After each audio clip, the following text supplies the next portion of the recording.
Hello everyone, hope you're doing well.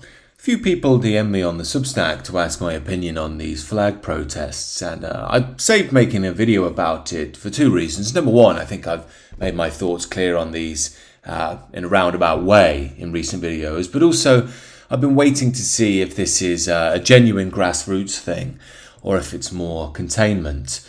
I do think it's undeniable that what we're seeing in the country at the moment is emblematic of the broader situation. Again, I have spoken about that recently. I do think there is a genuine grassroots energy here.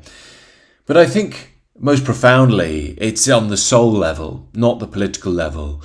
I think more and more English people, British people, European people, Western people are starting to feel on the very foundation of their being that something is being lost. A core identity is being lost.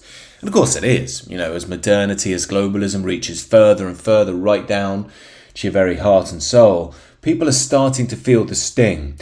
Now, I don't think that phenomenon has really found its proper voice yet. I think it will in time, but it's springing out all over the place right now. Some of them are sort of minor political rebellions. Some of them are people thinking in new ways, the return back to the tradition and so on. We're finding our feet at the moment. I think it's going to take a good few years for that voice really to come through, and it might involve us feeling a bit of more pain yet as well. Sometimes that's necessary to get to the root of things or to get to the truth of things. I do think, though, it is also the case that this flag protest thing has been co-opted by the mainstream right. I did a video on Robert Jenrick, standing by the flag. He'd obviously switched the English flag for the more inclusive British flag there as well. Core element, of course, of the English flag is that it points not only to England and English culture mattering, but that the English people exist. Again, I've been saying that a lot in recent videos. It's a problem for the mainstream that the English exist. Our very existence now is a form of rebellion. Like I say, you can exist, but just don't be conscious that you're English. So there's this battle going on. Will this just be brought into the broader realm of sort of GB news containment, populism, or is it something deeper coming through? And I think, to be fair, it's probably a bit of both. However, many people have also pointed towards, this has led to actual change in the political landscape. Nigel Farage has backtracked at long last and said that he is now open to mass deportations. Should be noted here that he's only referencing illegals. As I've said many times, this is relatively meaningless in reality because illegals shouldn't be here anyway. So when politicians say, yeah, we're going to deport the illegals, it's like, well, whoopsie-doo. I mean, that's what you should be doing anyway. This isn't a win. But of course, we're so starved at this point, it does feel like a win. But anyway, is Farage doing this because he genuinely wants to? Probably not. I think Farage has shown in the past year or so, he tends to keep his cards close to his chest, say what will please the liberal system, and then wait, to see where the public mood is. I think he clearly can see that Rupert Lowe is doing very well with the populist vote, quote unquote, the right-wing vote as well. And even the mainstream is mooting, this idea of deportations, and he's probably thought it's safe for me to embrace this message now.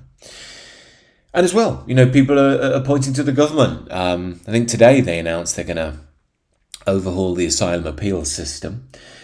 Again, this is all relatively meaningless. It's all just basically a red herring to make you think that they're on our side. They're not. But there is a broader issue here, and this is the real key, which I think we have to remember. An unlikely person, but a fair point made by him, Novara Media's Aaron Bastani. I'm not sure where he is on the political spectrum, historically a commie, but seems to be something like a socially conservative commie now, which is one step in the right direction at least. But anyway, he makes a very good point here. Question for reform politicians and supporters. How do you get this? He's referring to Farage's new plan for asylum seekers past the Lords.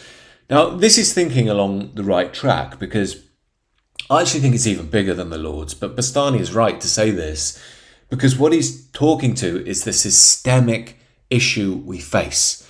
If we still think we can vote in reform or whoever else and they're going to sort out this mess, we're still deluded. We're still thinking in terms of the liberal frame, that everything's just going to go back to the way it was in 1995. Just if we get the right person in. That's never going to happen. It's all a myth. And the right wing liberals that tell you that are trying to bring you back on board with those 90s arguments, the post-racial era, meritocracy, liberty, free markets, all that sort of stuff. It's not going to work anymore. We're in a different world now. It's fundamentally changing. Global capital is so dominant. You can't just keep this ideology of individualism and self.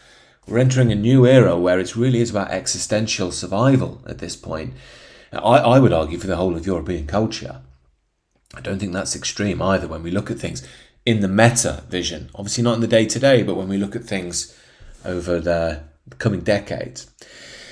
And this is why I'm very cautious of these things, because there's an element here of getting swept up in a sort of nationalistic fervour, and then we miss the real point, which is, as I've said many times, the problems that we face are international. I completely understand this drive towards the nation. People want their roots. They want to feel they have a home. That's completely understandable. But we have to understand the battle we face is not on the national level. It's on the international level. And it's going to take new unities, new agreements, new pacts in order to overcome it. Remember, the enemy is globalism. Independent Britain alone can't really do much against that. However, a united Western people very much can. And I think that time is coming. And of course, they'll be made out to be evil and twisted and all that. But the point is, there will come a point where we think, do we want to survive or not? Do we want Western civilization to maintain itself or not? Of course, the right-wing liberals say, oh, that's all nonsense. It's all just ideas. As long as everyone's got the right ideas. Well, even if that were true, the problem is with that is ideas can change. People change their mind all the time. So that's the problem there. So it's really until we're on that level, I don't think we can really meaningfully push back. But I don't want to be too downhearted, because what else are people supposed to do? Just sit there twiddling their thumbs as the decay just engulfs them all around? I understand people have a drive to want to try and do something. And at the moment, it does seem that it's a start, that we're witnessing in England, UK and abroad. People are starting to think in terms of, the history and the future of their nation, their continent, their civilization, their tradition, which is, again, as I say, essential for survival. But I think coming into the future, at least the medium-term future, to my mind, I still do think Reform are probably the party we're best off with at the next election, simply because hopefully we'll have more leeway to actually speak. The Labour Party under Keir Starmer don't really want people to speak freely. As much as he says we've got a proud tradition, he's not for free speech. You can't have free speech and be a modern liberal. I know free speech, you could say historically, was a liberal value.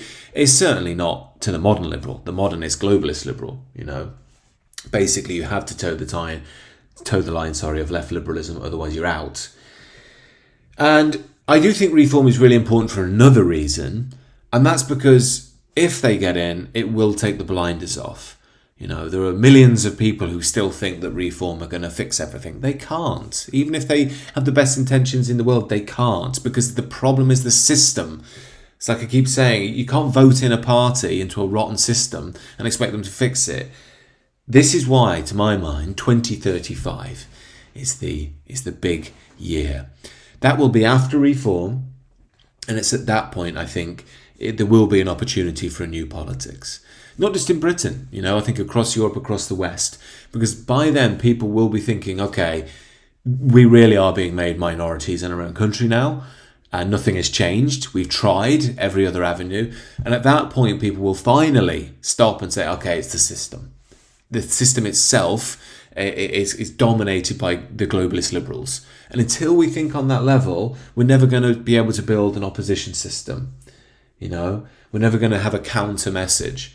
And as I've said on this channel many times, that counter message can be beautiful and deep and rich and have to do with roots and nation and a shared destiny into the future. Not about hatred, not about hating anyone else. It's all propaganda from the left. I know you can always find some example of that, but it doesn't have to be that at all. It can be a new tomorrow.